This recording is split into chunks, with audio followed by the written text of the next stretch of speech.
Ashrafil anbiya'i wal mursalin wa ala alihi wa sahbihi ajma'in, amma ba'du.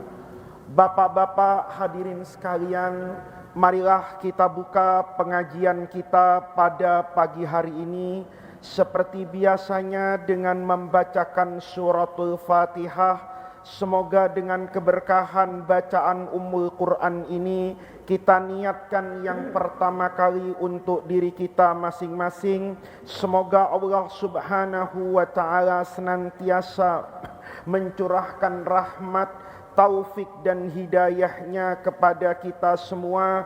Kita dijadikan oleh Allah Subhanahu wa ta'ala orang-orang yang mencintai ilmu dan semakin bertambah dan bermanfaat ilmu pengetahuan kita, orang-orang yang mencintai agama dan semakin baik keberagamaan kita kepada Allah Subhanahu wa ta'ala. Dimudahkan semua urusan kita fid dunya wal akhirah. Niat yang kedua, kita niatkan bacaan suratul Fatihah ini untuk kedua orang tua beserta keluarga kita semua. Semoga mereka yang masih hidup diberikan oleh Allah Subhanahu wa ta'ala kesehatan yang baik, kesembuhan dari segala penyakit, rezeki yang halalan thayyibah, umur yang panjang dalam ketaatan kepada Allah Subhanahu wa ta'ala.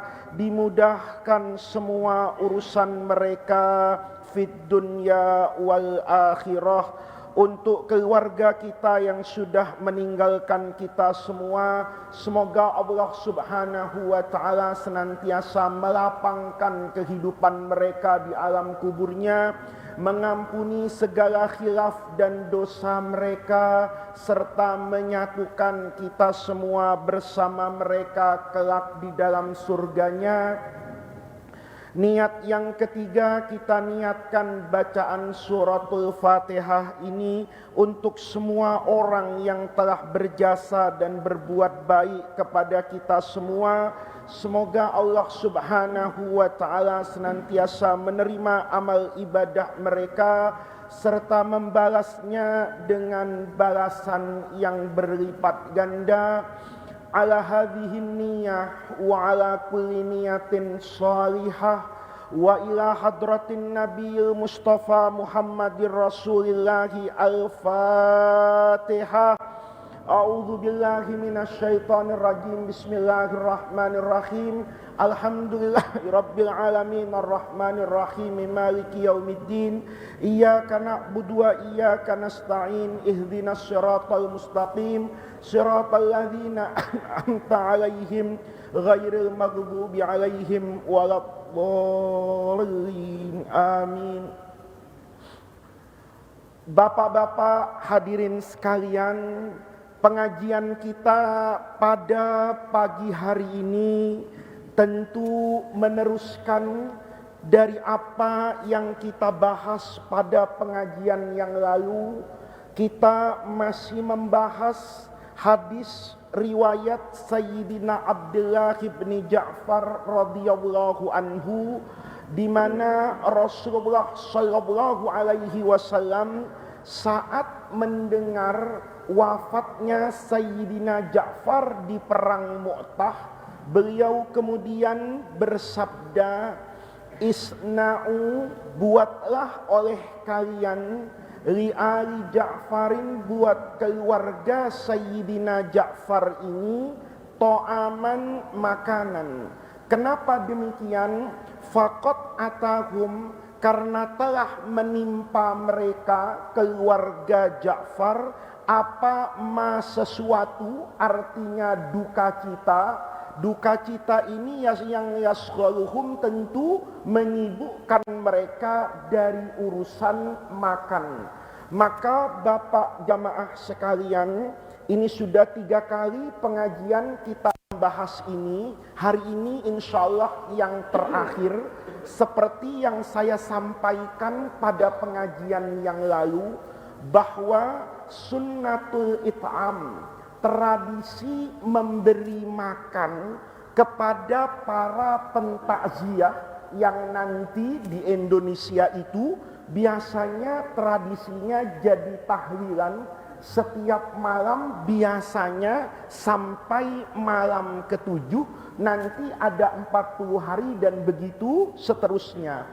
Pada pengajian yang lalu saya sudah sampaikan beberapa hal, di antaranya bahwa kalau hadis Sayyidina Abdullah bin Ja'far ini itu hitopnya itu kepada, misalnya kalau di Indonesia itu RT atau RW, orang yang memiliki kewenangan di masyarakat untuk memimpin warga melakukan aksi yang namanya solidaritas. Ini perlu kita ingatkan karena ada beberapa hal yang tentu saya sampaikan secara singkat pada pengajian yang lalu dan tentu perlu kita bahas lebih dalam lagi. Kenapa demikian? Yang pertama, ketika Rasulullah bersabda isna'u li ali Ja'far ta'aman, kemarin sudah kita jelaskan bahwa ini Rasulullah menggerakkan orang-orang sekitar yang tinggal di samping atau di sekitar rumah Sayyidina siapa ini? Ja'far.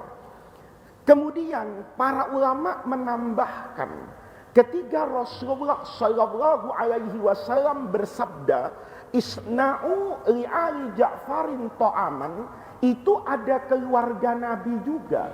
Karena Sayyidina Ja'far ini kan sepupunya Rasulullah Shallallahu Alaihi Wasallam. Ada anak beliau, ada istri beliau, Sayyidina Ja'farnya, ada juga yang merupakan keluarganya siapa ini? Rasulullah. Ada sepupu-sepupu yang lain, ada saudara yang lain. Maka kata ulama, jumhur ulama, hadis ini tidak menafikan kebolehan keluarga itu menyiapkan makanan. Sekalipun tentu hadis ini dipahami secara umum, secara awam, ini kepada orang-orang yang non keluarga. Tetapi hadis ini tidak menafikan bahwa keluarga itu sendiri, karena Rasulullah ketika datang ke rumah Sayyidina Ja'far, itu Nabi misalnya bersama istrinya, itu Nabi misalnya bersama keluarga Ja'far yang katakan bukan anak, bukan keluarga yang sangat dekat, tetapi bagian dari apa ini? Keluarga besar Rasulullah. Sayyidina Ja'far kan termasuk keluarga besarnya siapa ini? Rasulullah. Maka dari hadis ini yang pertama, ulama mengatakan ini tidak menafikan kebolehan keluarga menyediakan apa ini? Makanan. Ditambah dengan ayat yang kemarin saya sebutkan itu di surah Ali Imran, kalaupun dikatakan ini untuk orang lain, maka internal keluarga ya itu boleh memberikan apa ini? Sedekah berupa makanan. Kenapa? Karena Allah Subhanahu wa taala berfirman, ketika Allah berfirman wasari maghfiratin mir wa jannatun arduhas samawatu wal ardu uiddat lil muttaqin. Siapa sih al muttaqin itu? Kan disebutkan di antaranya al muttaqin itu alladzina yunfiquna amwalahum fis sarra'i wad dharra. Ketika ad-dharra dalam keadaan susah, dalam keadaan tidak bahagia, dalam keadaan tidak kaya, dalam keadaan kesusahan misalnya, orang itu tetap dibolehkan melakukan apa ini? Infak, bersedekah. Ini nanti yang dijelaskan, nanti saya sampaikan oleh Imam As-Suyuti di belakang terkait dengan tradisi memberi apa ini? Makan. Jadi status hadis ini itu kata ulama tidak bertentangan dengan tradisi kalau nanti keluarga si mayit itu sendiri mau menyediakan apa ini? Makanan. Yang ketiga terkait dengan hadis ini, perintah Rasulullah isna'u li ali Ja'far, itu kan silahnya amr, perintah. Tetapi ulama semuanya memahami perintah ini bukan wajib. Perintah ini adalah apa ini? Sunnah. Baiknya karena mereka sekarang sedang kesusahan, kesedihan, ngurus jenazahnya nanti misalnya, atau sedang memikirkan karena ini wafatnya di Mu'tah, kayak apa, bagaimana, mereka tentu tidak concern kepada apa ini, memberi makan. Oleh karena itu ini perintahnya hanya sunnah. Kalau perintah ini hanya sunnah, maka tidak menafikan kalau keluarga misalnya, karena Nabi bilang tadi, ma yashghaluhum, ada yang menyibukkan mereka. Menyibukkan mereka ini pada Sayyidina Ja'far mungkin berpikir kesedihannya, wafat jauh di Mu'tah dan sebagainya. Kalau misalnya wafat di rumah, tentu keluarga sedang sibuk memikirkan apa ini? Tasyi' al-janazahnya, mengkafani, memandikan, mencari makamnya. Maka kata ulama, kalau kemudian keluarga ini di tengah kesibukan seperti itu masih juga bisa memikirkan apa ini? Menyediakan makanan untuk para pentakziah, itu juga tidak dilarang di dalam apa ini? Agama. Oleh karena itu, Bapak jamaah sekalian, Al-Imam yang kedua, yang kemarin itu, yang sempat saya singgung, kalau ada orang mengatakan bahwa tahlilan itu 7 hari misalnya, itu berasal dari tradisi apa ini? Hindu. Saya pikir kalaupun itu dari tradisi Hindu, sekalipun saya tidak pernah melihat ya atau memahami seperti itu, katakan kita terima, kan itu juga tidak salah. Karena apa? Karena tradisi itu, kalaupun orang Hindu itu 7 hari kumpul kepada jenazah, kan yang tidak kita sepakati doanya, isinya dan kontennya. Adapun kegiatannya, kan sebetulnya kita ganti yang tidak baik menjadi apa ini? Yang baik. Itu yang kemudian menyebabkan sebagian orang misalnya mengatakan bahwa tradisi tahlilan di rumah dengan menyediakan makan itu adalah kebijaksanaan Wali Songo. Sekalipun nanti akan kitab saya baca setelah ini, saya sengaja menuliskan beberapa hadis-hadisnya. Tentu Wali Songo nggak ngarang-ngarang itu sendiri, ya, bukan merupakan ijtihad yang tanpa dalil. Wali Songo tahu bahwa ini ada dalilnya. Kalaupun kemudian masyarakat yang didakwahi orang Hindu melakukan itu, maka boleh jadi, kata Wali Songo, kan yang jelek ini isinya, kontensnya, kayak memperingati 17 Agustus itu. Kalau kita baca doa untuk para pahlawan kan jadi bagus. Tapi kalau malam 17 Agustus kita dangdutan yang serono itu, tentu jadi apa ini? Haram. Oleh karena itu saya menjelaskan firman Allah, di antara ciri-ciri orang yang nanti berbahagia di akhirat itu adalah walladzina sabaru ibtigha'a wajhi rabbihim. Orang yang dalam hidupnya itu memiliki yang pertama kesabaran ibtigha'a wajhi rabbihim. Mereka itu sabar karena semata-mata mencari ridhonya siapa ini? Allah. Yang kedua ciri-cirinya adalah wa aqamus sholata, dia istiqomah menjaga apa ini? Salatnya. Yang ketiga adalah wa anfaqu mimma razaqnahum sirran wa alaniyatan. Mereka rajin berinfak, baik sirran dalam keadaan terang-terangan, ada pengemis nyegat dia di tepi jalan, kemudian dia bersama dengan temannya, tentu dia infaknya dilakukan secara apa ini? Secara alaniah, atau dilakukan sirran, sembunyi, tidak ada yang tahu. Kemudian wa yadra'una bil hasanati sayyi'ata, orang yang mengganti bil hasanati dengan kebaikan as-sayyi'ata yang jelek-jelek. Jadi kalau ada kegiatan yang jelek, kegiatannya ini mengandung kemaslahatan kayak 17 Agustus misalnya, mengenang jasa para pahlawan, maka kemudian kontennya yang jelek itu wa yadra'una bil hasanati, diganti dengan yang apa ini? Yang baik-baik. Nah, ini kata Quran, ulaika lahum uqbaddar. Mereka nanti yang akan mendapatkan kebahagiaan di hari apa ini? Akhirat. Nah, Bapak-bapak jamaah sekalian, itu adalah hal-hal yang kemarin sudah saya sampaikan. Maka pada pagi hari ini saya sengaja menulis secara berurutan supaya nanti kita bisa memahami masalah ini dengan apa ini? Dengan baik. Yang pertama, bahwa berkumpul, orang kumpul kayak tahlilan itu kan kumpul. Kemudian ada yang menyediakan apa ini? Makanan dari keluarga siapa ini? Yang mayit ini.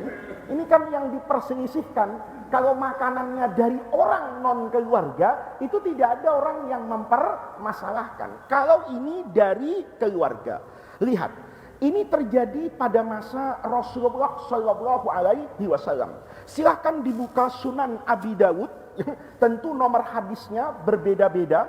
Yang saya buka itu 3332. Ini dalam Sunan Abi Dawud. Nanti yang punya kitab Aunul Ma'bud, sebetulnya punya kitab sekarang, tinggal di download saja ya. Orang kitab kan sekarang bukan berapa harganya, berapa mega, supaya kuota internetnya itu bisa. Ini saya baca ya bapak-bapak, dalam Sunan Abi Dawud, ini status hadis yang saya bacakan itu tidak keluar dari Sahih dan dari Hasan. Yang pertama, dari Asim bin Quraibin an abihi an rajulin minal ansari kharajna ma'a Rasulillahi sallallahu alaihi wasallam fi janazatin. Ya, ini kita sudah jelaskan di awal pengajian, janazah itu boleh dibaca janazatun, boleh dibaca jinazatun. Bapak-bapak mungkin masih ingat, itu kejadian sebelum corona rasanya ya. Nah, boleh dibaca dua hal itu. Kharajna ma'a Rasulillahi fi janazatin, artinya kami keluar fi janazah itu menguburkan jenazah. Fara'aitu Rasulullah sallallahu alaihi wasallam wa huwa 'alal qabri yusi al-hafira. Saya melihat ketika proses penguburan itu, Rasulullah itu memberi wasiat, maksudnya arahan kepada al-hafira, tukang gali kuburan. Ya, apa wasiatnya, apa perintahnya? Kata Nabi, ausi min qibali rijlaihi. Ini lebarkannya. Kemudian ausi min qibali ra'sihi, ini juga lebarkan. Jadi Nabi sedang memberikan apa ini? Arahan. Kalau kita bilang kurang dalam nih, ini kurang bagus nih, ya kurang pas misalnya. Nabi seperti itu. Kemudian falamma roja'a, begitu Nabinya roja'a dari menguburkan orang tentunya. Istaqbalahu da'im ra'atin. Tiba-tiba Nabi disambut da'im ra'atin. Ini dalam Sunan Abi Dawud, lihat di Aunul Ma'bud, istrinya, bukan istrinya Nabi, istrinya orang yang wafat. Lihat nih ya. Faja'a waji'a bit ta'am. Ya, kemudian waji'a bit ta'am itu makanan diapakan itu? Dihidangkan. Kenapa dihidangkan? Kan Rasulullah dengan siapa ini? Sahabatnya.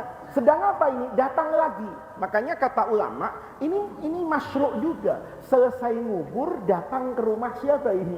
Orang yang kesusahan tadi itu diapakan? Ditakziah. Nah, karena Nabi datang, waji'a bit ta'am, ya, dia dikumpulkan, berkumpul, kemudian dihidangkan makanan, ya. Fawado'a yadahu thumma wado'al qauma fa'akalu. Lihat nih. Kemudian mereka jadi apa ini? Makan. Ada riwayat lain, Nabi nggak makan. Ini perlu saya jelasin, tidak saya baca karena waktunya. Nabi tidak makan itu, yang tidak dimakan sama Nabi itu daging kambing. Kenapa? Nabi itu kan dijaga sama siapa ini? Sama Allah. Maka Nabi nanya nih sama perempuan tadi, kamu ini kan sedang kesusahan, kok sempat-sempatnya misalnya beli kambing gitu loh. Nah, perempuan tadi bilang begini, itu lihat nanti di hadisnya, ya Rasulullah, saya itu memang ingin menyediakan apa ini? Makanan. Nanti setelah nguburan supaya orang-orang ini makan. Kemudian saya mau beli kambing. Ternyata misalnya tukang kambingnya nggak ada. Saya tahu tetangga saya ini punya kambing. Bukan niat nyolong lain ya. Kalau bab nyolong ini nggak masuk pengajian. Ya. Maka karena tetangga saya baik. Ya. Saya sembelih kambingnya nanti saya bayar. Insya Allah nggak marah. Nah, Nabi itu kemudian tangannya angkat dari daging kambing. Oh, nggak bisa begitu. Kamu akad dulu. Iya, kalau nanti tetanggamu ridho. Kalau tetanggamu nggak ridho gimana? Nggak ridho itu bukan berarti nggak dibayar. Nggak ridho harga. Misalnya, kan ada orang punya kambing disayang-sayang kayak istrinya itu. Ya kan? Harganya dimahal-mahalkan karena mungkin tanduknya bagus. Kan ada kambing itu yang harganya keluar dari harga dagingnya. Kenapa? Tanduknya bagus, warnanya bagus. Dia merasa kambing kayak gini harganya 3 juta. Kata yang punya, saya siap, saya pelihara bagus ini tanduknya, saya nggak mau jual kecuali 5 juta. Kambingnya udah dipotong, udah dimakan, masalah ini. Kalau tidak dibayar sesuai dengan harga yang jual, maka hukumnya menjadi apa ini? Haram. Nah, bapak-bapak, ini adalah hadis yang pertama di Sunan Abi Dawud. Jadi ini terjadi di masa Rasulullah Shallallahu Alaihi Wasallam. Yang kedua, ini bisa dilihat dalam kitab Al-Matalibul Aliyah. Ini punya Imam Ibnu Hajar Al-Asqalani. Ya, kalau Imam Ibnu Hajar Al-Haytami itu teman-teman Wahabi kadang-kadang itu biasalah kiai fikih gitu kan. Nah, kalau ini Imam Ibnu Hajar Al-Asqalani ini ahli hadis yang mensyarah Sahih Al-Bukhari. Beliau dalam kitab Al-Matalibul Aliyah itu buat bab. Dalam kitab itu ada bab namanya Babu Sun'atit Ta'ami, membuat makan li ahli mayyit, dari apa ini? Keluarga mayit. Ya, hadisnya panjang ya. Kata beliau, ini saya potong dari Ahnaf bin Qais. Ahnaf bin Qais ini sahabat Nabi juga. Qala kuntu asma'u Umar bin Al-Khattabi radhiyallahu anhu yaqul la yadkhulu ahadun min Quraisyin fi babin illa dakhala ma'ahu nasun fala adri ma ta'wilu qawlihi hatta tu'ina Umar radhiyallahu anhu. Ini tidak di dalam konteks kita, ini yang konteks kita. Begitu Sayyidina Umar wafatnya sudah sering saya ceritakan, tu'ina diapakan? Ditusuk kan. Sayyidina Umar kan tidak langsung apa ini meninggal, dibawa ke rumahnya, masih ngobrol, masih apapun. Maka begitu sampai di rumahnya, amaro Suhaiban, ini Suhaib Ar-Rumi, diperintahkan oleh Sayyidina Umar ayyusolliya bin nasi thalathan. Nanti Suhaib, kamu jadi imam ya, gantikan saya selama berapa hari ini? Salasan 3 hari. Wa amaro, nih Umar memerintahkan ayyaj'ala lin-nasi ta'aman. Ya. Ayyaj'ala lin-nasi ta'aman. Apa yang terjadi? Falamma raja'u minal janazati ja'u wa qad wudi'at al-mawaidu. Mawaid itu jamak maidah, hidangan. Maka karena Umar bilang nanti ya kalau yang jadi imam gantikan saya, tentu ketika beliau kan sudah tahu Bapak kalau akan meninggal. Ini kan kisahnya sudah sering saya ceritakan di masjid ini. Begitu Umar terluka parah, beliau pingsan, kemudian dibawa ke rumahnya. Begitu dibawa ke rumahnya, dipanggilkan dokter dari Bani Umayyah, tentu dokter yang sangat ahli. Kemudian dokter itu melakukan pengobatan dengan cara begitu melihat lukanya Sayyidina Umar, ini kan mau menentukan kayak dokter sekarang, ini stadium 1, 2, 3, dan 4. Maka Sayyidina Umar tuh disuruh minum susu. Maka susu itu kharaja kama syaribahu. Susu itu keluar murni, bersih dari bekas lukanya itu netes, kama syaribahu, putih seperti yang kalau Umar minum, tidak bercampur kotoran apapun. Maka kata dokter ini, ini kayaknya fungsi fisiologinya sudah tidak ada ini. Karena air susunya itu kan kalau kita kan ya nauzubillah kalau sudah masuk dikeluarin kan jadi kencing gitu loh. Dan Sayyidina Umar ini kok keluar dari lukanya itu kama syaribahu. Maka dia mengatakan ya Amirul Mukminin, wasiat. Ya, wasiat. Nah, Umar ingat gitu loh. Ingat dengan siapa ini? Dengan beberapa kejadian sebelumnya. Di antaranya bertemu dengan Sayyidina Hudzaifah ibn Yaman. Hudzaifah bilang, Umar, kamu itu matinya mati syahid tapi di Madinah. Kata Sayyidina Umar, kok bisa ya? Mati kalau syahid itu kan di medan perang. Itu yang terjadi. Kemudian bertemu dengan Ka'ab al-Akhbar. Ya, kata Ka'ab, nanti kamu itu akan dibunuh di sini. Karena Sayyidina Umar tuh mimpi dipatok ayam. Maka ketemu dengan Ka'ab al-Akhbar. Maka Sayyidina Umar tuh tahu kalau ajalnya itu sebetulnya sebentar lagi dari tanda-tanda itu, tetapi tidak tahu cara itu wafatnya. Beliau tahu karena beliau tanya sama Hudzaifah bahwa antara Nabi dengan kiamat itu ada namanya babun, ada pintu fitnah yang tertutup. Hidup itu akan bahagia bersama Rasulullah dan bersama Sayyidina Abu Bakar. Nanti setelah itu ada fitnah. Tapi fitnah itu bukan fitnah nuduh orang. Fitnah itu ujian yang datang bergelombang sampai nanti datangnya hari kiamat. Tapi fitnah itu masih terkunci, tidak dibuka. Maka kemudian Sayyidina Umar bertanya, pintu itu apa? Kata Hudzaifah, pintu itu anta. Kamu pintunya. Umar tanya lagi, pintu itu nanti dibuka apa didobrak? Gitu. Kan beda Pak. Kalau Bapak masuk rumah orang dibuka, itu namanya masuk baik-baik. Tapi kalau dobrak rumah orang mungkin maling, kan begitu kan? Atau suami yang diisir sama istrinya dikunciin, kan begitu. Nah, begitu bal yuksar. Oh, nanti didobrak. Maka Umar itu merasa, oh iya, berarti nanti saya itu, kalau fitnah itu akan Allah buka dengan cara mendobrak saya. Mendobrak itu tentu dengan cara apa ini? Membunuh, bukan mati kemudian mati biasa saja dicabut sama Allah, enggak, tapi mati dengan cara seperti ini. Maka Sayyidina Umar kemudian pesan, nanti kalau itu siapkan ya buat para tamu itu apa ini? Makanan. Maka setelah Sayyidina Umar itu wafat, itu kemudian memang disediakan al-mawaid. Sebagian riwayat mengatakan para orang yang datang tuh tidak mau makan, tetapi dijelaskan dalam kitab ini, tidak mau makannya itu bukan karena haram, tidak mau makannya itu karena mereka begitu sedih kehilangan Amirul Mukminin Umar ibnil Khattab. Asar ini, riwayat ini, kata Imam Ibnu Hajar, menjadi memperkuat kalau orang mengatakan bahwa Sayyidina Umar ini pernah melarang al-ijtima' inda ahlil mayyit. Ada riwayatnya Pak. Sayyidina Umar tuh bubarin orang yang kumpul-kumpul di rumah siapa ini? Jenazah. Tapi Sayyidina Umar sendiri itu berwasiat nanti kalau meninggal supaya disediakan apa ini? Makanan. Nah, yang kayak gini tuh jangan diambil satu-satu dalil. Ya kan? Jangan diambil satu-satu dalil, tapi dalil itu diapakan itu? Dikumpulkan. Ini kan sudah saya jelasin nih pengajian mungkin tiga pengajian yang lalu. Kayak ada ayat Quran ke kanan, ada ayat Quran ke kiri. Ada Quran bilang faqra'u ma tayassara minal Quran, ada hadis bilang la sholata illa bi fatihatil kitab. Maka caranya kata Imam Syafi'i itu aula paling bagusnya adalah al-jam'u, menggabungkan dua dalil ini, dicari titik temunya, itu menjadi lebih afdol daripada saya mengerjakan yang satu dan meninggalkan yang lain sekalipun dengan alasan ini lebih kuat dan ini lebih lemah. Apa yang terjadi? Kita lihat di sini.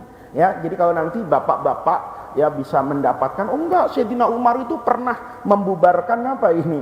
Membubarkan kumpulan orang yang berkumpul di rumah jenazah. Apa yang dimaksud Sayyidina Umar membubarkan orang yang kumpul-kumpul di rumah ahli apa ini? Al-Mayyit. Ini bisa dilihat di Sahih Bukhari. Babu ma yukrahu minan niyahati alal mayyiti. Ini Imam Bukhari nulis babun bab ma sesuatu yukrahu yang dibenci minan niyahah. Ini sudah kita jelaskan bahwa niyahah itu adalah tradisi jahiliyah, hukumnya haram. Apa niyahah itu? Dulu orang jahiliyah kalau ada orang meninggal, mereka itu membayar perempuan-perempuan. Untuk apa? Untuk nangis. Nih, jadi yang nangis tapi pakai bayaran, itu nangis jahiliyah. Ya, Ustadz kalau nangisnya makin kencang karena amplopnya makin tebal, nah itu Ustadznya ada jahiliyahnya itu di hatinya ya. Kalau zikir kemudian bergantung dengan bayarannya, semakin tinggi amplopnya semakin khusyuk. Nah itu tradisi jahiliyah itu. Nah di sini bapak-bapak kita sudah menjelaskan tentang apa ini? Niyahah. Itu hukumnya haram. Perempuan nangis, mukul-mukul pipinya, nyabut-nyabut rambutnya, kemudian mengatakan kayak protes sama Allah, ya Allah kenapa ini yang meninggal orang baik kan begini. Itu namanya niyahah. Maka kata Imam Bukhari, qala Umar, lihat nih, berkata siapa Umar radhiyallahu anhu. Ini ada kejadian Sayyidina Umar itu membubarkan orang-orang yang kumpul di rumah jenazah. Tetapi waktu panglima Islam yang terkenal Sayyidina Khalid ibn Walid meninggal. Ini kan unik nih ya, panglima perang kepengen mati di medan perang, matinya di kasur. Itu Sayyidina Khalid ibn Walid. Jadi orang yang berani mati belum tentu mati. Orang yang takut mati kadang-kadang mati duluan. Nah, itu namanya takdir. Nah, Sayyidina Walid ibn Walid ini, Khalid ibn Walid ini itu meninggalnya di rumahnya, di kasur. Maka kemudian orang itu sedih karena orang Sayyidina Khalid ibn Walid ini tidak pernah kalah dalam peperangan. Berkali-kali menyelamatkan kehormatan pasukan apa ini? Islam. Bapak bisa lihat ketulusan hati Khalid. Khalid ini dipecat loh sama Sayyidina Umar. Tapi bukan dipecat karena kesalahan. Karena orang kemudian rasa tawakal kepada Allahnya tuh hilang. Kalau panglimanya siapa ini? Khalid. Jadi begitu Khalid, siapa nih kita perang yuk, ayo siapa panglimanya? Khalid. Terus enggak doa. Terus pede, kalau dia jagoan pasti menang. Nah, ini Sayyidina Umar khawatir nanti orang maju ke medan perang itu tawakalnya bukan kepada Allah, tapi yang dilihat siapa ini? Khalid. Maka Khalid bin Walidnya diganti. Sekarang panglima TNI itu bukan lagi Marskal Khalid bin Walid gitu loh, tapi diganti oleh orang lain. Nah, ketika diganti ini Sayyidina Umarnya tidak karena dengki, Khalid bin Walidnya juga tidak kecewa. Kata dia, saya ini kan perang karena Allah. Lalu kalau sekarang saya nggak jadi panglima, apa saya harus bersedih? Ya enggak, ya jadi anak buah. Itu tuh hebatnya. Kalau kita ngambek gitu, ya, ngambek itu biasa diundang maulid ceramah, sekali-kali diundang maulid jadi jemaah, nggak datang itu Ustadz. Kenapa? Gua biasanya ceramah, apa-apaan nih? Sekarang gua nggak sambutan, nggak datang. Nah, itu tandanya maulidnya karena sambutan, karena nama, karena pengaruh, bukan karena siapa ini? Allah. Nah, karena seperti itu, maka banyak yang menangisi kepergian Khalid ibn Walid. Ngadu orang sama siapa ini? Sayyidina Umar. Lo kepengen diusir lagi sama Umar, ya kan? Kemarin ada orang kayak begitu sama Sayyidina Umar, diapakan itu? Diusir. Apa yang terjadi? Kali ini bisa dilihat di Sahih Bukhari, kata Sayyidina Umar, waqala Umar radhiyallahu anhu, da'hunna yabkina ala Abi Sulaiman. Abi Sulaiman itu Khalid ibn Walid, kunyahnya itu Abu Sulaiman. Da'hunna, biarkan mereka para wanita yabkina, menangisi ala Abi Sulaiman, kepergian Khalid ibn Walid. Kenapa? Malam yakun naqaun au laqatun.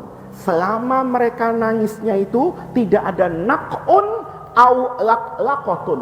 Nah, lihat nih. Apa itu diterangkan nanti di dalam Sahih Bukhari itu. Wan naqau at-turabu ala ra'si. Selama nangisnya itu enggak pakai nyiram-nyiram tanah ke muka. Itu namanya niyahah. Niyahah dulu tuh orang saking dukanya itu ngambil apa ini? Tanah. Kemudian diuawur-awur di atas apa ini? Kepalanya. Menunjukkan kedukaan mereka. Walaq-laqatu itu teriakan yang menafikan kesabaran dan ridho atas takdir Allah. Jadi nanti Bapak, kalau ada misalnya ini ya, ada riwayat dari sahabat siapapun yang mengatakan bahwa ijtima' inda ahlil mayyit itu termasuk niyahah, kata ulama ahli sunnah itu niyahah yang muqayyadah.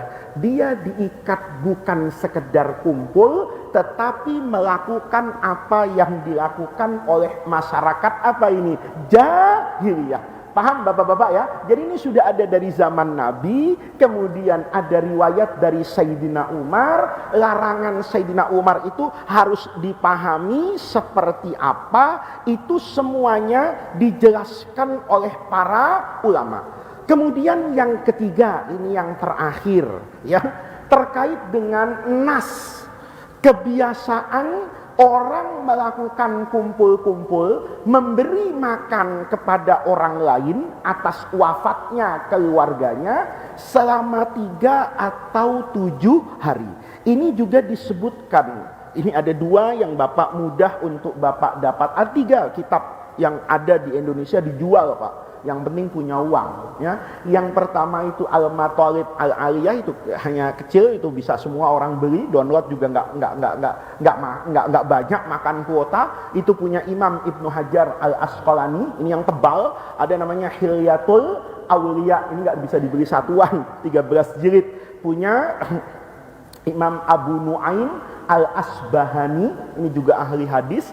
Kemudian yang sederhana, Bapak mungkin pernah lihat, itu 2 jilid saja, Al-Hawi Lil Fatawi, punyanya Al-Imam As-Suyuti. Dalam 3 kitab ini dengan riwayat yang tentu ya, kalau ngelihat Imam Suyuti, ngelihat Ibnu Hajar mengatakan hadisnya ya sahih gitu kan, paling tidak hasan ya. Kalau ngelihat yang Wahabi tentu dikatakan dhaif, ya itu kan yang enggak apa-apa. Kalau orang berpegang teguh kayak orang Wahabi itu kan percaya dengan apa yang difatwakan terkait hadis sahih, hasan atau dhaif dengan syekh yang namanya Al-Albani, ya enggak apa-apa. Orang mau percaya dengan Syekh Albani enggak apa-apa, tapi saya lebih percaya dengan Imam Suyuti. Saya lebih percaya dengan orang-orang yang saya punya track record sejarah tentang ilmu hadis luar biasa. Mereka mau berguru kepada Syekh Albani yang hidup di abad ini terakhir, abad 20 kemarin, ya enggak apa-apa ya. Tapi saya dalam ilmu hadis itu lebih percaya kepada guru-guru kita kayak Syekh Yasin misalnya, yang jelas-jelas sanad ke ilmu hadisnya itu bertemu dari orang ke orang, bukan sekedar orang duduk di perpustakaan kemudian membaca begitu banyak tanpa adanya guru. Nah, maka di sini kita lihat ini dalam 3 kitab ini redaksinya sama ya. Qala Tawus, ini berasal dari tabi'in yang masyhur, namanya Tawus bin Kaisan. Ini tabi'in yang ganteng Pak ya. Namanya itu Zakwan, tapi orang nyebut tuh Tawus. Tawus itu kalau di Indonesia mungkin burung cendrawasih yang warnanya bagus itu. Ini karena orangnya ganteng, tampan, maka saking tampannya diberi julukan ini. Kayak burung apa ini? Cendrawasih. Kalau sudah duduk di majelis ini gantengnya luar biasa. Ini Tawus Al-Yamani, ada di Yaman. Beliau ya, ini dalam 3 buku tadi berkata, innal mauta, sesungguhnya orang-orang yang sudah wafat, yuftanuna fi kuburihim sab'an, mereka yuftanuna bukan difitnah, diuji, fi kuburihim, di alam kuburnya, sab'an artinya 7 hari. Yang nih kata siapa ini? Kata Paus. Fakanu, maka mereka, kanu itu siapa? Kan kana yakunu, ada isimnya ini.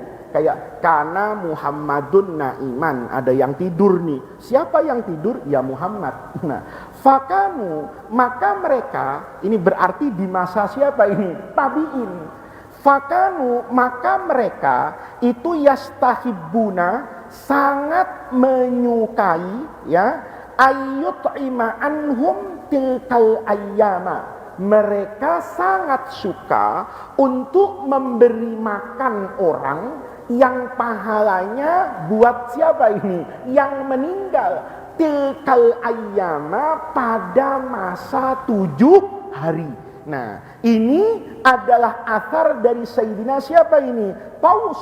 Nanti kata Ibnu Hajar, ada riwayat, kata Ibnu Juraij, itu ada riwayat lagi dari Ubaid bin Amir. Ini tabi'in yang lebih tua, lebih senior dari siapa ini? Dari tabi'in yang bernama Taus. Oleh karena itu Imam Suyuti bilang, perkataan Taus ini lahu hukmur raf'i. Karena tabi'in ini tahu bahwa di kuburan itu orang diuji selama 7 hari, itu bukan sesuatu yang bisa dicari menggunakan akal, ya. Bahwa itu orang mana tahu Pak alam kubur kayak apa? Taunya dari siapa itu? Ya dari orang lain. Masalahnya siapa orang lain itu?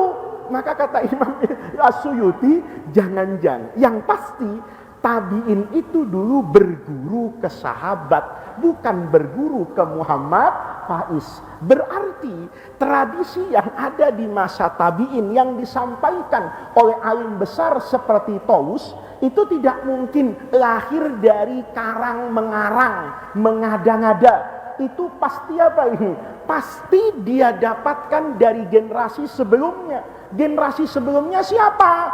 Sahabat. Sahabat dapat dari mana? Ya tentu dari Rasulullah. Ini diperkuat dengan riwayat-riwayat yang saya sampaikan tadi, bahwa secara umum Rasulullah tidak pernah melarang ada orang menyediakan makan buat para pentakziah, baik yang menyediakan itu orang lain atau keluarganya sendiri. Ini bapak-bapak ya adalah dalil. Jadi maksud saya, ya ini kan sebetulnya Bapak tidak perlu ngaji sama saya juga sebetulnya ya. Hari ini tinggal Bapak buka saja di internet ya, di internet ya, sunnatul it'am ya lil mayyiti. Masukkan aja pakai bahasa Arab, maka akan keluar begitu banyak versi. Versi Wahabinya keluar, versi kitanya juga akan apa ini? Keluar. Tinggal nanti Bapak adu apanya ini? Dalilnya. Oh, ini pemahaman ulama kita. Oh, ini pemahaman ulama mereka. Kita belajar saling apa ini? Menghargai gitu loh. Oh, yang kita tahlilan. Kenapa tahlilan itu kok identik dengan la ilaha illallah? Oh, karena ulama ingin sebelum kita mendoakan mayit, itu kita bersihkan hati kita yang berdoa. Makanya di Quran dikatakan fa'lam annahu la ilaha illallah wastaghfir li dzambika walil mu'minin. Dari ayat itu ulama mengatakan, oh iya ya, sebelum kita istighfar itu kan thalabul maghfirah, kita dengungkan dulu kalimatut tauhid sehingga hati kita mantap bahwa yang mampu mengampuni dosa manusia itu cuma Allah. Gimana enggak? Wong Allah itu ya, kalau kita kira-kira saya dimaafin enggak ya? Kalau sama manusia belum tentu, Pak. Bapak akan terbayang loh. Saya udah nyakitin dia, saya baik-baik aja diperengutin, gimana saya jahat? Logika manusia. Tapi Allah kan enggak, Pak. Kita ini bermaksiat kepada Allah. Nauzubillah ya, mencuri, korupsi, zina, bahkan kafir, itu aman saja, Pak, di langitnya Allah, di buminya Allah. Kalau kita sedang bermaksiat, itu diberi rasa aman oleh Allah, padahal kita hidup dalam kemaksiatan. Apalagi saat kita taubat kepada Allah. Kenapa kita harus takut untuk tidak diampuni dosa kita oleh Allah, sementara ketika kita bermaksiat pun rahmat Allah tetap turun kepada orang yang bermaksiat. Buktinya maling itu kan dapat rahmat Allah, kakinya sehat, Pak, malah akalnya banyak kadang-kadang, ya kan? Pakai obeng, pakai apa bisa buka pintu itu. Ada orang nyolong mobil itu pakai kabel doang, itu kan otaknya luar biasa. Otak saya yang kayak gini tuh nggak bisa, Pak, nyolong mobil cuman model apa ini? Kabel nggak bisa. Iya, artinya apa? Di situ ada, dia tetap hidup, dia tetap dikasih oksigen sama Allah. Artinya apa? Allah itu rahmat dan rahimnya luar ditakrir dalam hati kita. La ilaha illallah. Allah mantap membayangkan Allah yang maha rahman, maha rahim, kemudian beristighfar, kemudian mendoakan jenazah, melakukan amal kebaikan apapun yang untuk jenazah, itu kan dalilnya luar biasa ya. Sedekah atas nama mayit itu ada hadisnya. Ibadah haji atas nama siapa ini? Mayit. Ibadah umroh atas nama mayit, itu semua ada dalilnya. Maka bapak-bapak sekalian, yang ingin saya sampaikan pada pengajian yang terakhir soal tahlilan ini ya supaya nanti kita bisa cepat membahas kitab jenazah ini, mungkin dalam 1 bulan akan selesai, kemudian kita pindah ke kitabu az-zakat nanti. Nah, supaya orang tuh mengerti, Pak, jangan mudah-mudah menyesatkan orang lain, jangan mudah-mudah menganggap orang lain tuh bodoh. Ini penting, Pak, ya. Karena dulu ada sebagian kenalan saya, relasi saya, ketika kita nyebut tahlilan, wah itu budaya Indonesia, itu ngarang-ngarang itu, seolah-olah di Indonesia itu orang alim bodoh semua, seolah-olah kiai itu tidak baca hadis, seolah-olah orang yang ahli hadis itu anti tahlilan, seolah-olah orang yang ahli hadis itu anti maulid, seolah-olah orang yang ahli hadis itu anti tasawuf. Ya, seolah-olah orang yang ahli hadis itu anti zikir berjamaah. Nah, ini penyakit, Pak. Penyakit ini harus kita apakan? Hilangkan. Saya kepada teman-teman saya Wahabi, dia mau nggak tahlilan juga nggak apa-apa kok. Yang penting kan substansinya mendoakan apa ini? Orang yang sudah meninggal. Sekarang tinggal apanya? Caranya. Kalau cara itu ya terbuka. Bagaimana cara berdoa? Ya, doa itu kan tidak diajarkan teknisnya detail, Pak. Kan Bapak sering dengar kok, ada ibadah yang diajarkan teknisnya oleh Allah. Kayak apa? Haji. Khudhu anni manasikakum, dibatasi dia. Dibatasi waktunya, dibatasi caranya. Nggak bisa Bapak bangun Ka'bah sendirian, nggak bisa. Bapak mau hari sembarangan, nggak bisa. Al-Hajju Arafah, wukufnya harus di padang Arafah, dan pada hari Arafah dia dibatasi oleh waktu, dia dibatasi oleh cara, dia diikat. Ini ibadah, namanya ibadah apa ini? Haji. Tapi kan banyak ibadah, Pak, yang cuman diperintahkan tetapi teknisnya tidak apa ini? Tidak diajarkan. Contohnya apa? Zikrullah. Kita zikir kepada Allah, itu caranya banyak. Coba Bapak lihat ya. Nih, wasiat takwa itu ruknun min arkanil khutbah ketika Jumat. Makanya khotib Jumat itu selalu nggak lupa itu. Ittaqullaha haqqa tuqatih wa la tamutunna illa wa antum muslimun. Karena dengan satu itu maka khutbahnya menjadi apa ini? Sah. Tapi ada ulama berpendapat, kalaupun khotibnya tidak membaca ittaqullaha haqqa tuqatih, tapi isi khutbahnya menunjukkan kepada pentingnya takwa dan khasyah kepada Allah, maka khutbahnya tetap apa ini? Sah. Kenapa? Karena takwa kepada Allah itu teknisnya berbeda-beda. Orang Jawa, nanti kapan-kapan kalau Bapak ngaji baju Jawa, ya, saya mohon maaf, orang kadang-kadang mengatakan budaya Indonesia itu enggak Islami. Itu karena kurang ngaji aja. Ya, Sunan Kalijaga itu, ya, yang jadi baju kebesaran Mataram yang namanya sorjan. Itu kan sorjan itu dari bahasa Arab sirojan. Gitu loh. Sirojan itu ada apa ini? Jalan, sirot terang. Nanti Bapak bisa lihat ya, kenapa orang Jawa itu naruh keris itu di mana itu? Di belakang. Ya, itu ada apanya itu, Pak? Makanya bajunya namanya baju apa ini? Takwa. Bapak bisa lihat tuh. Belangkonnya itu ada 17 begininya, ya kan? Di sini ada 5, di sini ada 6. Itu kan tradisi, Pak. Supaya orang itu ingat, 6 ini rukun iman katanya, ya. Ini namanya rukun Islam. Kenapa rukun Islam itu di tangan, kok enggak di sini? Ya karena rukun Islam itu harus diamalkan. Beda dengan rukun iman yang diyakini. Paham kan Bapak-bapak? Kenapa kok keris itu di belakang? Ya, ini kan waspodo. Ya, tahu Pak? Makanya bahasa keris itu bahasa Jawanya tuh duwung. Duwung itu kan hati-hati. Nah, hati-hati itu dari apa? Dari takwa. Coba Pak lihat, semua sahabat tuh menafsirkan takwa begitu. Ya, Hudzaifah itu ditanya, takwa itu apa? Takwa itu seperti kamu berjalan di dalam hutan, yang kanan kirinya adalah pohon yang penuh dengan duri. Saat kamu berjalan seperti itu, namanya kamu berjalan dalam takwa. Takwa itu apa? Waspada. Mau makan, waspada. Waspada nih, jangan main makan aja. Cari rezeki, waspada. Ini halal apa haram? Cari teman, waspada. Cari rumah, alhamdulillah diperumpung. Ya, azan kedengeran di mana-mana. Apalagi kalau rumahnya depan masjid, nggak ke masjid kan nggak enak, diomongin orang. Itu tandanya waspodo dia. Model saya ini nunggu ikhlas nggak jadi-jadi. Ya, nunggu ikhlas nggak jadi-jadi. Terus gimana caranya? Bikin rumah depan masjid, ya kan?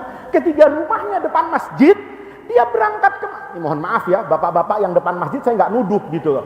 Bapak-bapak yang rumahnya depan masjid kan ngerasa nggak apa ini, nggak enak. Dia kalau rumahnya jauh nggak ke masjid kan orang diem. Tapi kalau nggak pernah ke masjid, Taji rumahnya di samping masjid kan ngomong, Taji kemana aja nggak pernah kelihatan kan begitu toh. Akhirnya berangkat kemana ini? Ke masjid. Niatnya apa? Gua nggak enak ditanya mulu sama ustadz, ya gitu lah. Nggak apa-apa Pak. Artinya apa? Keadaan seperti itu namanya waspodo dia. Model saya, kalau nggak seperti itu nggak ke masjid saya. Nggak apa-apa. Bapak berangkat ke masjid itu karena riya, itu kata Imam Ibnu Athaillah, nggak apa-apa. Bapak ingat kepada Allah. Bapak ingat kepada Allah. Ma'aghaflatin. Hatinya itu ghaflah. Zikir itu tahlilan itu cuma mulutnya doang. ya hatinya mikir pasar, hatinya mikir corona, hatinya mikir politik, enggak apa-apa. Itu lebih bagus daripada Bapak lalai kepada Allah bahkan tanpa zikir. Bapak berangkat ke masjid karena ria, itu jauh lebih bagus dari Bapak nggak sholat juga nggak ingat kepada Allah. Jadi kalau ngambil kayak gitu Bapak, itu namanya takwa. Nah di sini Bapak-bapak itu menunjukkan, jadi nanti Bapak kalau lihat imam pakai sorjan lurus itu yang begini, itu nanti kapan-kapan kita jelaskanlah filosofinya. Artinya apa? Budaya itu bagus banget Pak. Bapak nanti bisa lihat di Masjid Jogja, saya pernah ceritakan misalnya kenapa kok ditanamin pohon sawo misalnya. Itu kalau kita tanya dalam filosofinya Jawa, itu karena kalau masuk ke masjid itu harus lurus softnya. Nah, orang Jawa itu kan kalau sholat dulu diajarin sama imamnya, istawu sufufakum atau sawu sufufakum. Nah, begitu sawu istawu, ingat pohon sawo dia. Nah, begitu ingat pohon sawo, oh iya ya, begitu masuk ke masjid, ini penting Pak. Jangan Bapak, kenapa masjid kok nggak namanya pohon korma? Itu kan pohonnya Nabi. Pohon itu nggak ada Islam, nggak ada pohon kafir, gitu loh. Jangan, oh ini pohonnya kafir, oh ini pun nggak ada. Itu hanya sekedar apa? Filosofi, cara, budaya. Apa kalau itu memang ibadah? Katakan tahlilan itu bukan ibadah. Katakan saja, dalil ini nggak ada semuanya. Yang saya jelasin nih, lu buang saja, nggak ada. Maka tradisi seperti itu adalah tradisi yang apa itu? Yang baik. Ketika membuat tradisi yang baik untuk menjaga agama, maka dia juga menjadi bagian dari agama. Apa contohnya? Banyak Pak. Saya sering bilang sama teman-teman, yang paling penting dijaga itu Quran. Inna nahnu nazzalna dzikra wa inna lahu lahafidun. Saya kehilangan harta bisa selamat Pak, tapi saya kehilangan Quran, saya tidak akan pernah selamat dunia dan akhirat. Maka Quran itu penting dijaga. Jaganya gimana? Ya beda toh. Menjaga Quran di zaman Nabi dengan menjaga Quran di zaman sekarang. Sekarang ada pesantren, namanya pesantren tahfizul Quran. Bahkan ada fakultas namanya kuliatul Quran. Zaman Nabi ada nggak kayak gitu? Nggak ada. Sekarang ada musabaqah hifdzul Quran, dipertandingkan. Zaman Nabi pernah Sayyidina Abu Hurairah jadi ketua MTQ, kan tidak ada. Nah yang seperti ini Bapak-bapak, untuk kita memahami bahwa ada bagian dari agama, payung besarnya Allah berikan, payung besarnya diberikan oleh Rasulullah, kemudian teknik sepanjang masanya itu bisa merupakan ijtihad dari para ulama. Itu yang dilakukan dengan tahlilan, itu yang dilakukan misalnya dengan zikir berjamaah dipimpin oleh imam setiap setelah sholat. Di masa Nabi zikirnya nggak pakai speaker Pak. Kenapa? Karena nggak ada orang bangun setelah sholat. Semuanya zikir kepada Allah. Ngikuti siapa? Rasulullah. Nah sekarang kalau nggak dibegitukan, orang kan nggak zikir Pak. Mohon maaf nih, di masjid-masjid yang zikir berjamaah itu banyak orang yang zikir itu karena nggak enak mau berdiri. Kenapa? Karena temennya masih Astaghfirullahalazim, masih Allahumma antas salam wa minkas salam. Lagi khusyuk gini, Bapak berdiri, mesti dilihat orang. Begitu, dilihat orang aja nggak enak deh. Duduk aja, kan nggak apa-apa Pak. Supaya apa ini? Kan itu juga nggak menyakiti orang lain. Toh apa sih susahnya? Zikir tadi kita zikirnya di subuh habis 1 jam, enggak juga. Tapi kalau tadi imamnya nggak mimpin, rasa-rasanya banyak yang mau neruskan tidur, kan begitu kan? Langsung Allahumma bukan antas salam lantas jalan, kan begitu. Nah itu namanya kreasi, itu namanya ijtihad. Untuk apa? Untuk mengajarkan kepada umat. Ini banyak Pak. Ada zikir misalnya tarekat Saziliyah itu punya kebiasaan zikir itu ya huwa ya huwa ya huwa. Kemudian orang yang kurang ilmu tuh Yahuwa Yahweh, itu Tuhannya Yahudi. Lah, ini kan subhanallah selalu suudzon gitu. Jadi orang itu punya kreasi. Apa itu kreasinya? Apa itu ijtihadnya? Oh iya ya. Kalau saya zikir dengan ya Allah, ya Rahman, ya Rahim, maka yang terbayang sama saya itu Rahman dan Rahim. Kalau saya bacanya misalnya Al-Jabbarul Muntakim, yang terbayang itu ya sifat jabarutnya dan intiqomnya. Kalau saya membaca Ghafur Rahim, ya saya ingat ghufronnya. Tapi kalau saya membaca Syadidul Iqab, maka saya ingat iqobnya. Di masa Nabi mungkin orang itu kan baca Quran semuanya, orang itu baca Asmaul Husna semuanya, sehingga keseimbangan hidup itu ada. Maka kemudian misalnya dalam tarekat itu diajarkan Yahuwa. Begitu Yahuwa, yang dia bayangkan itu utuh. Yahuwa siapa? Yahuwa Allahur Rahmanur Rahim, kan begitu. Nah, itu namanya sesuatu yang ijtihadi, tidak juga bertentangan dengan siapa ini? Dengan dalil agama. Nah, ini bapak-bapak sengaja pengajian hari ini lebih soft sayanya, sebanyak membaca supaya ingin memberi pengertian. Teman-teman misalnya yang mau protes tradisi apapun yang ditemukan di tengah masyarakat, sekarang sebetulnya nggak pantas lagi marah-marah, teriak di apa ini, di mix. Kenapa? Karena ilmu itu ada di tangan kita, tinggal kemauan kita untuk membuka, dibuka semuanya. Ya, kalau Bapak misalnya membuka di internet, membuka di medsos, ada pemahaman yang berbeda dengan tradisi kita Ahlus Sunnah wal Jamaah, ya jangan dibuang dulu, ya disimpan saja, tapi jangan langsung diikuti. Tanya sama yang ahli, kan sama aja toh. Bapak kata temennya, lu kayaknya sakit, terus percaya sakit Bapak. Tapi kayaknya kamu sakit, lemes. Enggak. Saya begitu Pak di rumah itu, ya, untuk jaga-jaga. Orang kadang-kadang suka aneh-aneh, ngelihat, oh sakit ya Gus, habis ketemu orang ya, jangan-jangan COVID, kan begitu Pak. Nah, saya cepet aja Pak, gampang aja sekarang, cek aja pakai saturasi oksigen tuh, iseng aja. Oh, denyut nadinya normal, oksigen saya masih 99 ke 100 misalnya. Ketika seperti itu kan menjadi apa ini? Tenang. Ada orang, kok begini, daripada pusing. Nah, ini katanya corona atau enggak, swab antigen udah murah sekarang kan, 70.000 di sana, enggak tahu di sini, ya kan? Saya iseng aja ke dokter, swab kenapa Pak? Untuk ketenangan hati dok, enggak salah kok, ya. Toh saya punya rezeki dikasih orang, nah saya jangan menularkan orang, saya swab aja. Oh negatif, alhamdulillah, selesai urusan saya. Begitu ada orang bilang, ini pileknya kayaknya corona, enggak, saya sudah swab, sehat saya Pak. Kenapa? Udah nggak ada beban lagi di hati. Tapi kalau nggak begitu diikuti, rusak. Pikir, iya jangan-jangan iya ya, jangan-jangan iya. Habis ketemu istri saya bersin pula. Waduh, serumah ini rusak hidup. Kenapa? Karena nggak tanya sama ahlinya.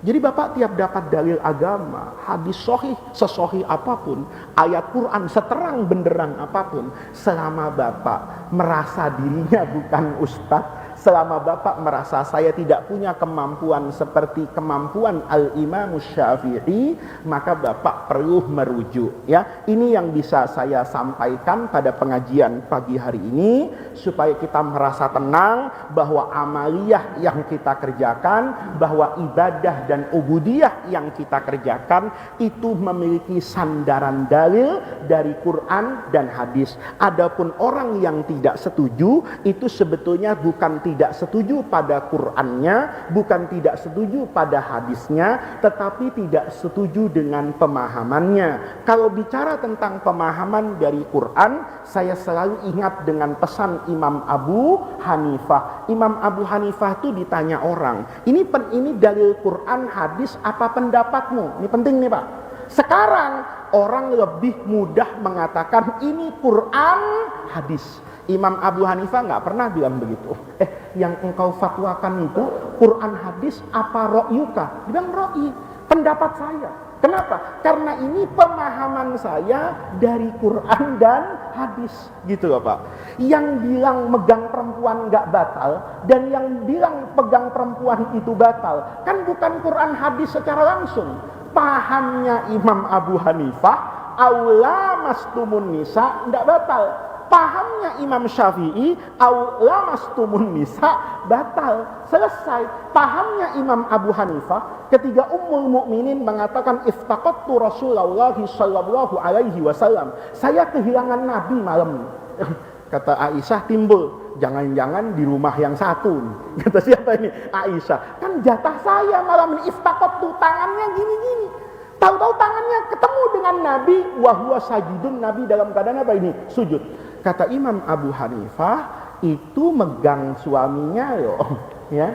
Berarti megang perempuan laki bersentuhan itu tidak batal. Apa kemudian Bapak, oh iya berarti Faiz itu salah, dibodohi kita bertahun-tahun katanya, enggak begitu. Karena kata Imam Syafi'i, ada kemungkinan yang disentuh oleh Ummul Mukminin Aisyah ada hailnya. Mungkin nyentuh bajunya, bukan pergelangan tangannya. Mungkin megang tangan, tapi Nabi pakai baju tangan panjang. Ada kemungkinan. Maka kalau begini kan tidak batal. Dalam kaidah usul fikih, wa ma'al ihtimali batalal istidlalu. Kalau masih ada kemungkinan yang tidak pasti, ya jangan dijadikan apa ini dalil. Kalaupun mau dijadikan dalil, anggap saja itu ada hailnya, supaya tidak bertentangan dengan paham aula mastumun nisa. Imam Abu Hanifah mau ngotot nggak apa-apa, wong itu sama-sama pemahaman, nggak usah berantem Pak. Ini yang berantem kan pendukung kan begitu. Pemain bolanya sudah peluk-pelukan, petinju aja, subhanallah akhlaknya luar biasa itu. Habis tonjok-tonjokan Pak, ya sampai KO, selesai dipeluk. Coba itu akhlaknya petinju. Masa kiai berantem sampai sekarang kan gitu kan? Masa nggak bisa damai setelah pilpres? Masa nggak bisa damai setelah baca dalil? Masa nggak bisa damai setelah baca hadis? Masa nggak bisa damai setelah baca literatur fikih? Ketika kemudian orang menyadari semuanya punya pegangan hukum. Insya Allah nanti minggu yang akan datang kita akan membaca hadis Sulaiman ibni Buraidah. Ini sudah selesai dari penguburan. Sekarang bicara, minggu depan bicara tentang ziarah kubur. Ini kalau ada orang bilang, kan sekarang tuh begitu Pak, asal ada kuburan dikit-dikit musyrik, asal deket kuburan itu musyrik gitu. Seolah-olah kuburan itu harus dijauhi. Maka Bapak mohon maaf, di Arab Saudi itu kan kuburan sepi Pak. Kuburan itu sepi. Orang ziarah kubur tuh dikatakan jarang kepada orang tuanya. Kenapa? Karena doktrin setiap hari begitu. Ke kuburan hati-hati musyrik loh. Hati-hati musyrik. Bukan hati-hati salah. Kalau hati-hati salah tuh bisa masuk surga Pak. Tapi kalau hati-hati musyrik, khalidina fiha, di neraka. Dikit-dikit megang kuburan musyrik. Megang doang musyrik. Ada kuburan Nabi dipandangin, kemudian dipegangin jendelanya. Tunggu, musyrik pegang jendela. Saya bilang kalau pegang jendela rumah Nabi musyrik, lalu pegang pantatnya pedangdut apa itu kan begitu. Itu bukan dosa besar lagi, itu harus lebih dahsyat. Ini bukan berarti agama kok di otak-otak sama Faiz. Tapi nanti kita akan bicara bahwa kuburan dalam Islam itu memiliki kedudukan yang penting untuk membuat hidup manusia itu menjadi baik dan ingat akhirat. Sarana yang terbesar dan paling besar itu adalah kematian sama apa itu? Kuburan. Nanti jadi Bapak nanti akan kita bahas tuh, ada kuburan depan masjid, orang tidak mau sholat. Kenapa? Itu masjid ada kuburannya. Itu nanti kita bahas ya. Jadi tuntas gitu. Jadi nggak usah ribut. Ada orang tidak mau sholat Pak, ya, di masjid ya. Berkali-kali saya ketemu di Jakarta ini. Kenapa ente nggak sholat situ? Ente nggak tahu. Bukan di belakang misalnya, di depan ada apa ini? Kuburan. Nah, terus ya kita kan sholat nyembah kuburan. Oh, saya bilang wah ini kalau kayak gini repot ini ya kan. Ini harus di-upgrade lagi pemahamannya terkait agamanya. Jadi ini bapak-bapak nanti minggu depan kita masih membahas tentang hal-hal yang berkaitan dengan tradisi dan kebiasaan kita, supaya nanti kita dalam beragama itu bijaksana, tidak terjerumus kepada kesyirikan. Kita bisa nanti ziarah kubur yang masyru'ah yang dikerjakan oleh para ulama, bagaimana memandang tabarruk kepada kuburan, bagaimana memandang tawassul kepada ahli kubur, yang itu merupakan bagian dari taqarrub yang dikerjakan oleh para ulama sepanjang masa. Mudah-mudahan Allah jadikan jam'ana hadza jam'an marhuma wa tafarruqana min ba'dihi tafarruqan ma'suma. Mudah-mudahan semakin banyak hadis yang kita baca, semakin lembut hati kita semua, semakin banyak yang kita lihat dari apa yang diwariskan oleh Rasulullah kepada kita, menjadikan hati kita menjadi semakin bijaksana. Mudah-mudahan melangkah kaki kita ke masjid Hayatul Islam ini Allah catat sebagai tawassul dan wasilah kita, agar Allah menjaga kita semua, menjaga orang-orang yang kita cintai, menjaga kedua orang tua kita, menjaga keluarga kita, menjaga orang yang kita masuk ke dalam rumah mereka dan mereka yang masuk ke dalam rumah kita, orang-orang yang kita bertemu dengan mereka dan mereka yang bertemu dengan kita. Allah jaga kita semua min kulli makruhin wa min kulli saqamin wa min kulli alamin. wa min kulli dhiqin. Ya Allah, mudah-mudahan Allah senantiasa membersamai kita melalui masa-masa pandemi ini agar kita bisa keluar dari masa sulit ini dengan lebih baik lagi, lebih dekat kepada ridha Allah Subhanahu wa taala. Allah jadikan negeri kita baldatun thayyibatun wa rabbun ghafur tajri fiha ahkamuka wa sunnatu rasulika. Mudah-mudahan Allah berikan petunjuk, hidayah, kekuatan kepada para pemimpin kita untuk senantiasa bersikap adil dan berkeadilan, agar pemimpin-pemimpin kita ada di jalan yang diridhoi oleh Allah Subhanahu wa taala.